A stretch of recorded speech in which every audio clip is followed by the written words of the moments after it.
Friends, today we are going to see the questions जो कि based है light lesson के ऊपर। तो हमारा नेक्स्ट क्वेश्चन है radius of curvature of the mirror. अगर रेडियस ऑफ कर्वेचर 20 सेंटीमीटर दिया है तो फोकल लेंथ कितना होगा। तो हमें पता है जो रेडियस ऑफ कर्वेचर है वो डबल होता है of the focal length. So radius of curvature अगर 20 सेंटीमीटर है तो फोकल लेंथ क्या होगा। यार options are 20 centimetre, 10 centimetre, 40 centimetre and 5 centimetre. So I hope अब तक आपको आंसर पता चल गया। इसका सही आंसर रहेगा 10 centimetre. The phenomenon responsible for the formation of rainbow. तो रेनबो फॉर्मेशन जो है उसके लिए कौन से फिनोमिनन रिस्पॉन्सिबल है। तो पहला ऑप्शन है reflection, refraction, dispersion and all of the above. So yes, rainbow formation के लिए तीनों ऑप्शन जो आपको दिए हैं all are correct, all the three are responsible. तो इसका करेक्ट आंसर रहेगा all of the above. Which of the following statement is true regarding the speed of light in vacuum?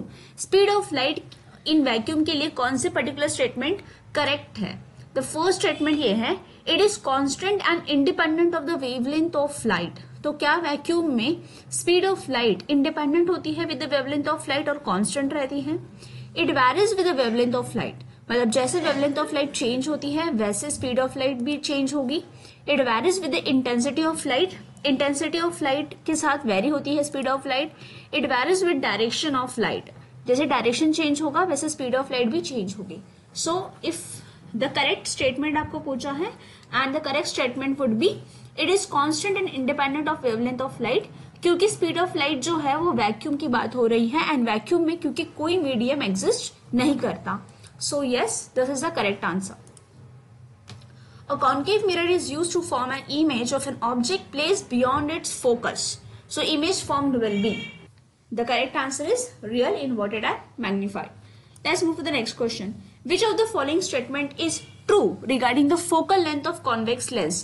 Convex lens के focal length की बात हो रही है तो देखते हैं options क्या है। It is always positive, it is always negative, it can be either positive or negative, it is always zero।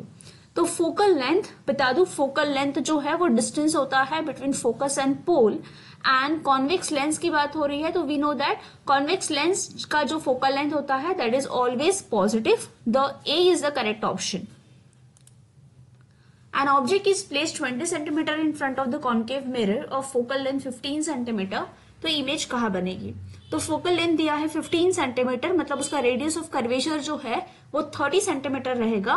इसका मतलब इन दिस पर्टिकुलर एग्जाम्पल जो ऑब्जेक्ट है वो 30 सेंटीमीटर के पहले रखा है यानी 20 सेंटीमीटर पे। तो ऑब्जेक्ट की पोजीशन हुई रेडियस ऑफ कर्वेचर और फोकस के बीच में। तो अगेन इसकी जो इमेज बनेगी वो बियॉन्ड सेंटर ऑफ कर्वेचर बनेगी, जो कि रहेंगे real, inverted and magnified. So again the correct option will be A, real, inverted and magnified. The critical angle for a medium is defined as the angle of incidence at which. So here are your options.